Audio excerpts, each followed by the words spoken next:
সকলোকে স্বাগতম জনাইছোঁ মোৰ ইউটিউব চেনেলৰ অন্য এটি ভিডিঅ'লৈ। আৰু চাওকচোন এইবিলাক মই কি কৰি আছোঁ। ৰাতিপুৱাই দেউতাই আনিলে সৰু মাছ আৰু খাহী মাংস। গা পা ধুয়ে আৰম্ভ কৰিছোঁ ভাত বনোৱাত। মানে গৰম বেছি ৰ'দ দিওঁতে বা গৰম নপৰোঁতে মাংসখিনি বনাই আজৰি হওঁ বুলি, নহ'লে ইমান গৰম লাগে। আপোনালোকৰ ফালে গৰম কেনেকুৱা বাৰু? বাকী মায়ে ৰেডি কৰি দিছে পিঁয়াজ আদা নহৰু এইবিলাক, আৰু মই বনোৱাত লাগি গৈছোঁ।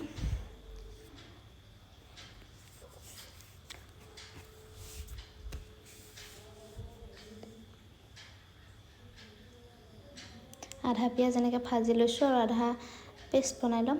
আৰু মাংসখিনি নিমখ হালধি সানি ৰাখিছিলোঁ, ইফালে মাছখিনিও নিমখ হালধি দি সানি ৰাখিছোঁ। আৰু যিহেতু মাংসত বহুত বেছি তেল আৰু গৰমো হয়, সেইকাৰণে মাছখিনি ভাবিলোঁ টেঙাৰে বনাম। তাৰ কাৰণে এই টেঙা পাত লৈ আহিলোঁ যে ঘৰতে আছে। আৰু চাওকচোন টেঙাৰ পাতখিনি নিচিনা ওচৰত ফুল কেইডালমানো আছে, ধৰিবই নোৱাৰে কোনটো টেঙা কোনটো ফুল।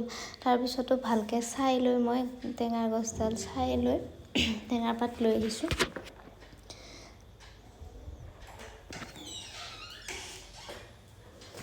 আৰু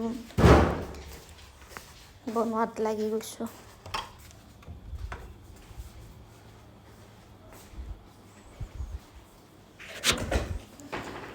এই টেঙা বিধক আপোনালোকৰ ফালে কি বুলি কয় বাৰু জনাবচোন।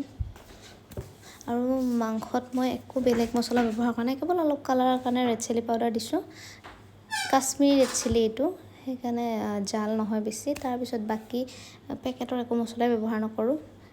আমাৰ ঘৰত পেকেটৰ মছলা বা বেলেগ মছলা ব্যৱহাৰ কৰিলে বেয়া পায়, তাৰ কাৰণে আদা নহৰু পিঁয়াজ সেইখিনিয়ে দিওঁ। আৰু মাংস হৈ গ'ল। আৰু এইফালে টেঙাৰ পাতখিনি চাওকচোন, তেলত অকণমান তেল দি জলকীয়া এটা দি নহৰু কেইটামান থেতেলাই দিছোঁ আৰু পাতখিনি দি দিছোঁ। পাতখিনি মই কাটি লোৱাই নাই, কাৰণ কেৰাহীত দিয়াৰ লগে লগে পমি যায়। মাছ ভাজি ৰোৱা তেলত এইখিনি তেনেকৈ কৰি দিছোঁ। আৰু খালী কেৰাহীটো টেঙাটো বনাব পাৰি। মই মাছ ভজা তেল আছিলে কাৰণে অকণমান মাছৰ ফ্লেভাৰো আহিব বুলিয়ে তেনেকৈ দি দিলোঁ। চাওকচোন পাতখিনি গলি গ'লে ইয়াত আৰু অলপ পানী দিলোঁ, কাৰণ মাংস অলপ গ্ৰেভি বনাম বুলি। তাৰপিছত টেঙা কম হ'ব বুলি অকণমান নেমু কাটি দিছোঁ দেই, সেইটো কিন্তু দেখুওৱা নহ'ল।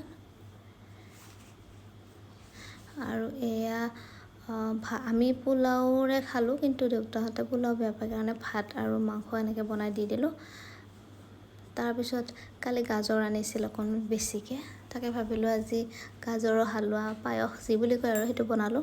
তাৰ কাৰণে গাজৰ ভাজি থাকিব সময় লাগিব কাৰণে কুকাৰত দি হুইচেল দি লৈছোঁ। তাৰপিছত ঘিত এনেকৈ ভাজি লৈ বইল কৰা গাখীৰ ঢালি দিছোঁ।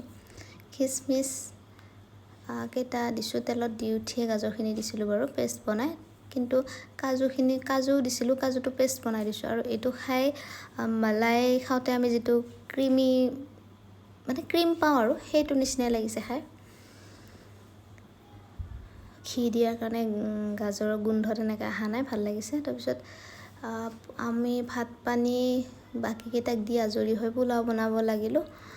মায়ে সহায় কৰি দিলে। তাৰপিছত পোলাওত দিছোঁ গাজৰ পিঁয়াজ খিচমিচ